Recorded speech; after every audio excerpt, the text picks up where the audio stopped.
प्यारे बच्चों, धनुष भंग भाग 5 मैं उधर आपको ले चल रहा हूँ। आइए पंक्तियों पर ध्यान देते हैं।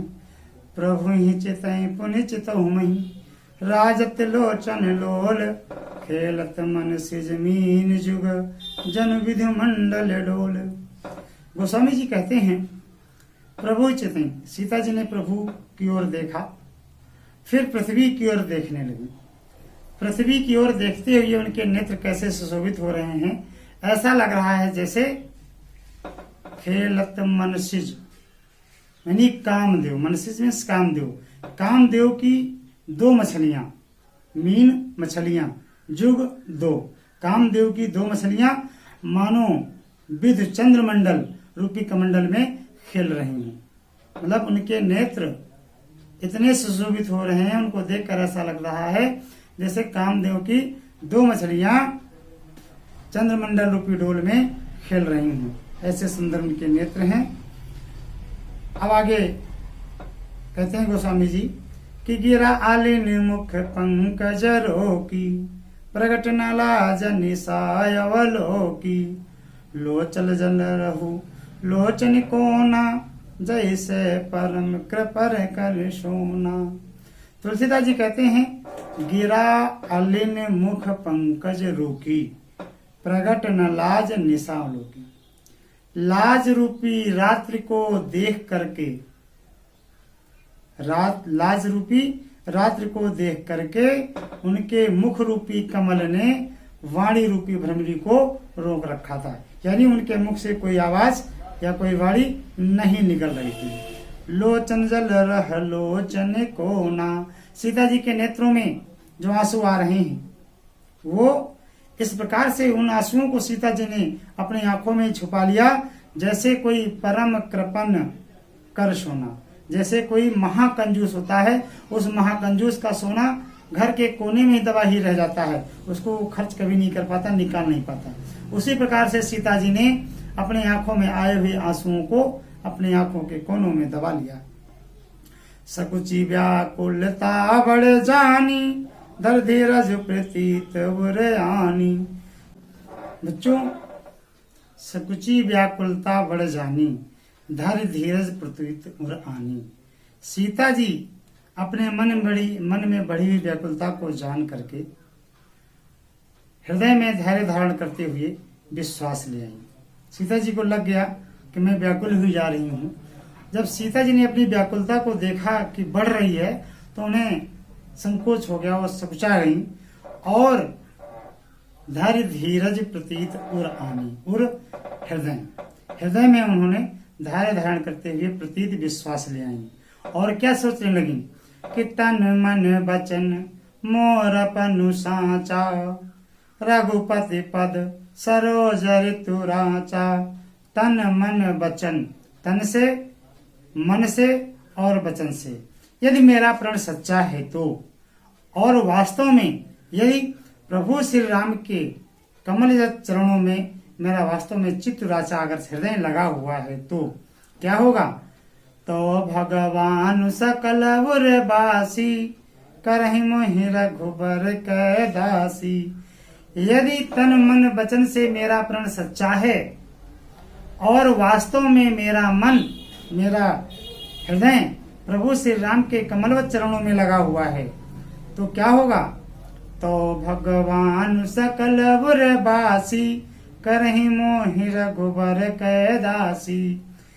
फिर सबके हृदय में निवास करने वाले ईश्वर, हे भगवान, आप मुझे अवश्य प्रभु श्री राम की दासी बनाएंगे, उनकी सेविका बनाएंगे। अगर मेरा प्रण सच्चा है तो ईश्वर मुझे निश्चित ही प्रभु श्री राम की दासी मुझे बनाएंगे। जही कर जही पर सत्य स्नेहु, सोते ही मिले न कछु संदेहु। बच्चों, जिसका जिस पर सच्चा प्रेम होता है, जिसको जिससे सच्चा प्रेम होता है, वो व्यक्ति उसे अवश्य मिलता है। अगर आपको जिस चीज से अत्यधिक प्रेम हो जाए, वो चीज आपको अवश्य मिलेगी, चाहे वो खराब चीज हो या अच्छी वस्तु हो। मैंने देखा है कि जो भी व्यक्ति जिस चीज से असलियत में, सच्चे में प्रेम कर लेता है, वो उसे प्राप्त करके ही रहता है, और वो उसे प्राप्त अवश्य होती भी है। तो बच्चों, सीता जी मन में विचार कर रही हैं कि अगर जिसका सच्चा प्रेम जिस पर होगा वो व्यक्ति उसे अवश्य मिलता है। तो यदि मेरा प्रेम प्रभु श्री राम के प्रति सच्चा है तो प्रभु श्री राम मुझे अवश्य मिलेंगे। प्रभु तन चितई प्रेम तन ठाना, कृपा निधान राम सब जाना। प्रभु तन चितई, चितई माने देखना। प्रभु श्री राम की ओर सीता जी ने देखा और अपने मन में प्रेम तन ठाना। अब तन अपने शरीर में ये प्रेम ठान लिया। शरीर में प्रेम ठानने, शरीर से प्रेम ठानने का मतलब है व्यक्ति ये विचार कर लेता है कि ये शरीर अब इनका होके रहेगा अथवा शरीर रहेगा ही नहीं। तो सीता जी ने अपने शरीर से यह प्रण कर लिया कि ये शरीर राम का होकर के रहेगा, अन्यथा रहेगा ही नहीं।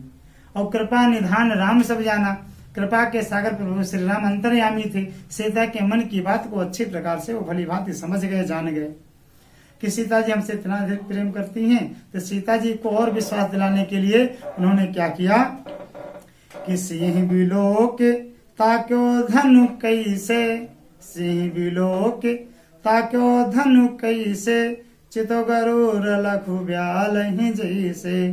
सिंह बिलोक, सीता जी की ओर प्रभु श्री राम ने देखा और धन को उस प्रकार से देखा।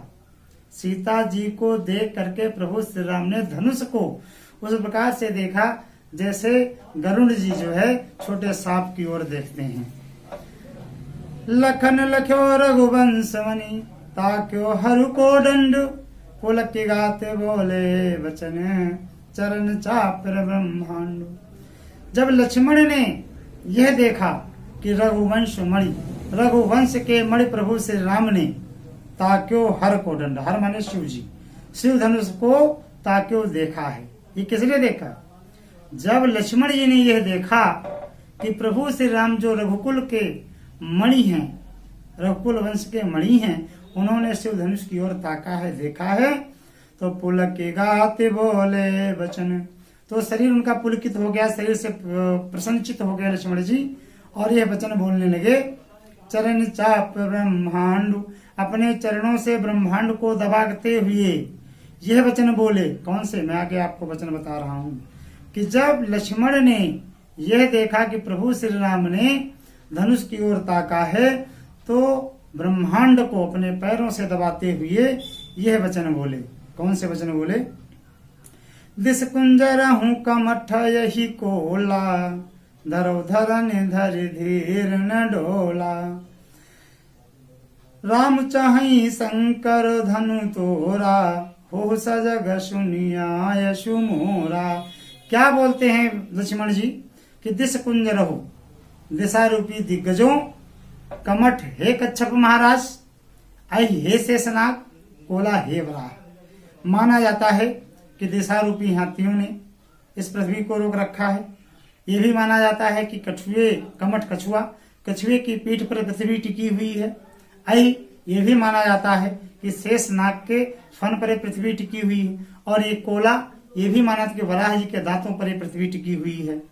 तो सभी को सजग करते हुए लक्ष्मण जी कहते हैं कि धरहु धरानी, धर धीर न डोला, धरी धारण करिए, धरानी पृथ्वी को धैर्य पूर्वक, ये पृथ्वी हिलने न पाए। धरो धरानी धरी धीर न डोला, इस पृथ्वी को धैर्य पूर्वक आप धारण करिए, सजग होकर के धारण करिए। राम चाहे शंकर धनु तोरा, राम शिव धनुष को तोड़ना चाहते हैं। हो सजग सुनिया यशु मोरा, सभी दिग्गजों, सभी लोग मेरी आज्ञा सुन करके सजग हो जाइए, पृथ्वी को भली प्रकार से रोकिए, पृथ्वी हिलने न पाए, क्योंकि प्रभु श्री राम धनुष को तोड़ना चाह रहे हैं। और चाप समीप राम जब आए, नर नारी निशुर सुकृत मनाए।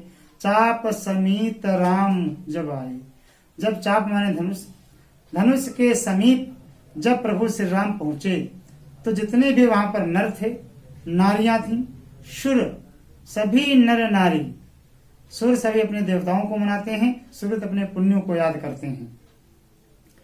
सब कर संशय और अज्ञानु, सबका संशय और अज्ञान, मंदमहीपन कर अभिमानु, और दुष्ट राजाओं का जो अभिमान था वो सब समाप्त हो गया। सबका संशय, सबका अज्ञान और नीच राजाओं का अभिमान समाप्त हो गया।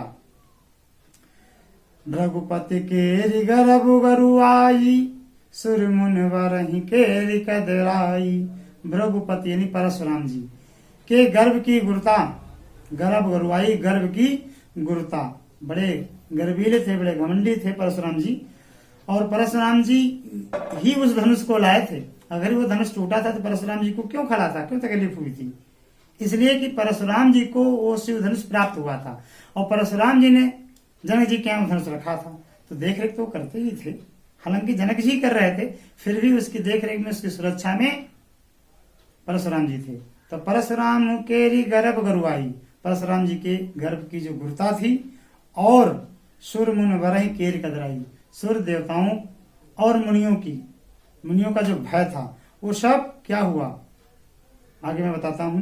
सिय कर सोच जनक कर पछतावा, सीता जी का सोच, सीता जी भी सोच में पड़ी थी कि पता नहीं तोड़ पाएंगे अथवा नहीं।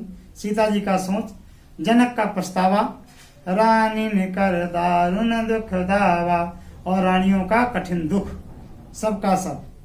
शंभु चाप बड़ बोहित पाई, शिव धनुष जैसे बड़े जहाज को पा करके, चढ़े जाए सब संग बनाई, सब जाकर के उस शिव धनुष पर जाकर चढ़ गए, समाज बना करके एक साथ।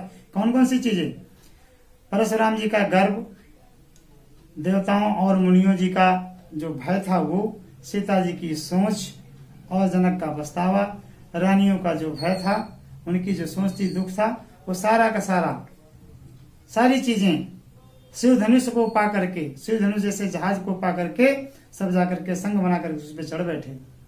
राम बाहुबल सिंधु अपारा, चाहत पारु नहीं कोई कड़िहारा।